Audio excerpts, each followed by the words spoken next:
Other video. और इस video में मैं आपको बताऊंगा कि कैसे आप स्टेप इन से ना अपना लॉस रिकवर कर सकते हो।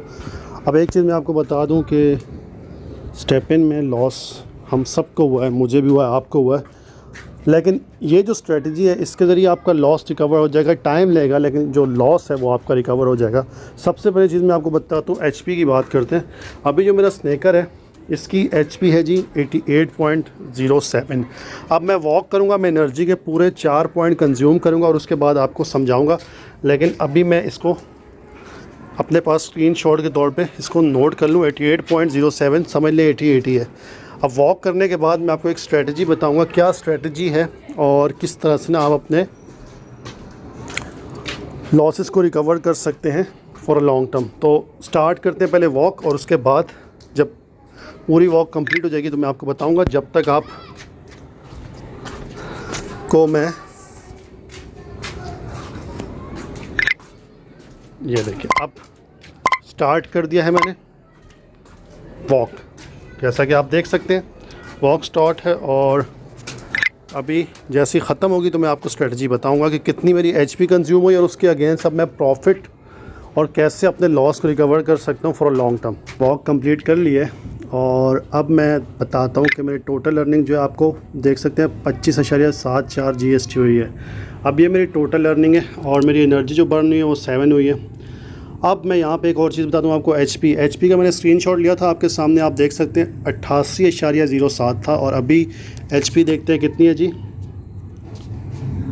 एचपी है 87.41, 88.07 और 87.41, यानी कि 0 पॉइंट, अब इसको माइनस करेंगे तो 0.61 आएगा मेरे पास। 0.61 मेरे पास टोटल एचपी ना एक दफ़ा बर्न हुई है मेरी 0.61। अब 0.61 है एनर्जी जो कि मेरी एचपी जो लूज़ हुई है पूरी की पूरी। अब रिपेयर कॉस्ट मेरी 7 है तो मैं 7 रिपेयर कॉस्ट अपनी निकाल लूँगा। पहले सबसे पहले मैं इसको रिपेयर कर लूँ आपके सामने। अब 1 2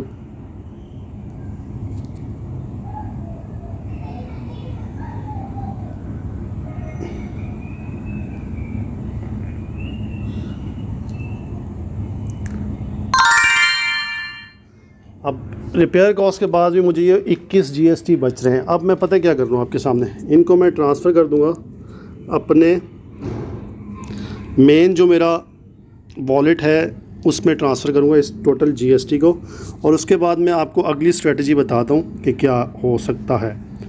अब मैं तो अभी ट्रांसफ़र कर रहा हूँ आपके सामने, आप चाहे तो 3 4 दिन 5 दिन संभाल के इसको ट्रांसफ़र कर दें। अब इसको मैं यहाँ पे आके जैसे ही ट्रांसफ़र होगा तो मैं आपको एक स्ट्रेटजी बता रहा हूँ कि आपने जीएमटी अर्निंग पे भी फोकस नहीं करना, जीएसटी को भी फोकस नहीं करना। जो आना है स्टेप इन में आने उसको छोड़ें, भूल जाएं, बाहर में जाए। आप अगर लॉस रिकवर करना चाहते हैं तो आपके पास 3 स्नेकर तो ले लें, एक 17 18 लेवल 19 वाला कर दें और बाकी ना 2 साइड में रख लें। और आपने करना ये है कि आपने इन जीएसटी के बदले में जो चीज़ आपने होल्ड करनी है ना वो करनी है सुलाना। अब जीएसटी के बदले में आपने सुलाना होल्ड करना है और सुलाना जो है उसको बाय करते रहना। अब देखते हैं कि मुझे एक दिन की वॉक पे कितना सुलाना मिला है और मुझे टोटल 30 दिन की वॉक पे कितना सुलाना मिल सकता है। फिर उसके बाद हम एचपी की कॉस्ट निकालेंगे कि एचपी मेरी कितने दिन में खर्च होती है। अब एचपी जो है 0.618 है और हम डिवाइडेड बाय 100 करें, 100 डिवाइडेड बाय 0.61 तो 163 दिन में जाके हमारा ये जूता जो है बिल्कुल नाकारा होगा, यानी कि 20 से ऊपर होनी चाहिए एचपी। तो मैं 80 कर देता हूँ, 80 डिवाइड बाय 0.61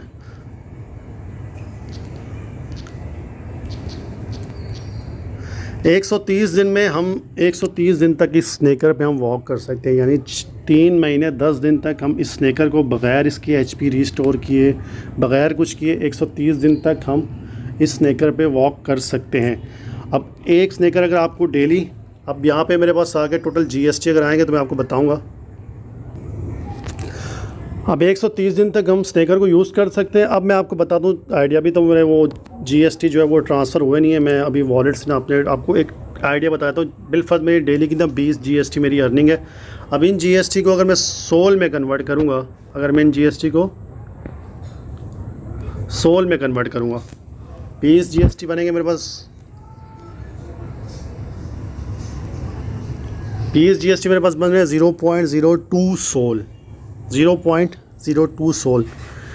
अब 0.02 को मैं 131 दिन तक ये मल्टीप्लाई करूँगा, 131 को मैं मल्टीप्लाई करूँगा 0.02 से, 2.62 सालाना, यानी हम एक स्नेकर से अर्न कर सकते हैं 2.62 सालाना। अब काम की बात बोले कि आप लॉस कैसे रिकवर कर सकते हैं। आप तो बोलेंगे सालाना भी $30 का है, तो भाई सालाना अभी $30 का है। बुल रन में सालाना यही आपको 300 से $500 में मिलेगा। और अगर एक स्नेकर आपको 2.62 सालाना दे रहा है, तो फ़िलहाल इसी स्नेकर की लेवल 17 नहीं मैं बात करूँ, 17 लेवल के स्नेकर की जो मैं बात करूँ, आप बाकी 2 स्नेकर को तो भूल जाएँ, उसकी HP 100% है, उसको छेड़े ही ना आप। आपको मैं बता दूं कि 1.3 जो है ना 19 लेवल का स्नेकर 1.3 मिल रहा है, यानी 2x ये आपका बन रहा है सालाना में, 2x बन रहा है। अब सालाना आपके पास जमा हो गए। अब स्टेप इन अगले 6 महीने 8 महीने तक भी चले, तो अगर आपके पास 10 सालाना भी आ जाए, आप स्नेकर ऐसा करें 2 मोबाइलों में 8 स्नेकर रख लें या 12 स्नेकर रख लें 3 मोबाइलों में, आपकी मर्ज़ी है। 10-12 सालाना भी अगर आपके पास हो गए, तो आप लोगों को बुल रन में यही सालाना आपको नेक्स्ट बुल रन में एक्सपेक्टेड ही है, क्योंकि सालाना का इथीरियम का BNB का इनका यूज़ केस है, इनकी ट्रांजैक्शंस है, ये आगे भी जाके लॉन्ग टर्म के लिए है। अगर सालाना $500 पे गया, 500 नहीं भी चलो, आप पिछला ऑल टाइम आया उसका $270-280 उतना ही लगा लें, बिल्कुल $300 लगा लें, $300 पे भी गया, तो 10 सालाना भी अगर आपने या 20 सालाना भी आपने जमा कर लिया, तो आपको $6000 आराम से मिल जाएगा। आप हमेशा लॉन्ग टर्म के लिए सोचें। करंट जो है वो मानता हूँ कि इसकी प्राइस कम है, मार्केट अभी अच्छी नहीं जा रही, लेकिन नेक्स्ट फ्यूचर के लिए ना आपको ये बहुत फ़ायदा दे सकती है चीज़। जो मेरी स्ट्रेटजी है, आप कोशिश यही करें कि आप GST GMT सबको गोली मारें, सिर्फ़ और सिर्फ आप ना सालाना पे फोकस करें और सालाना जमा करते रहें। जैसे ही आपका ये HP ख़त्म होने वाली हो, आप इस शूज़ को या तो आप छोड़ सकते हो, या तो फिर आप नया शूज़ ले लो लेवल 1.29 वाला। अब शूज़ आपका ना उसकी HP आप बढ़ा भी सकते हो। आप जिम्स ख़रीद के, अब जिम्स आपको कितने लगते हैं? जिम्स अगर आपको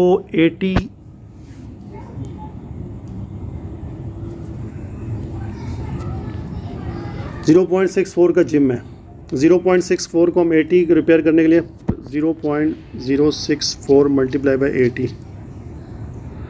तो जिम से आप HP रिपेयर नहीं करेंगे, क्योंकि HP से ना आपको अभी लॉस हो रहा है। HP जितनी भी आप रिपेयर करेंगे आपको उल्टा लॉस हो रहा है। इसलिए बेहतरीन यही हल है कि आप सालाना सिर्फ़ और सिर्फ करें, क्योंकि जिम्स के ज़रिए अगर आप HP को बार बार बढ़ा रहे हैं तो आप अपना नुकसान कर रहे हैं। आप भूल जाएं HP बढ़ाना, आप सिर्फ वॉक करते रहें। जैसे ही आपकी स्नेकर की लिमिट जो है ना अर्निंग की ख़त्म हो जाए, आप नया स्नेकर ले लें, आपको ज़रूरत ही नहीं है HP बढ़ाने की। तो ये थी वीडियो। अगर आपको समझ आई है कुछ चीज़ तो बता दें, नहीं तो मैं दोबारा इंशाल्लाह अगली वीडियो में एक दफ़ा फिर आपको समझाऊंगा कि क्या स्ट्रेटजी होनी चाहिए आपकी।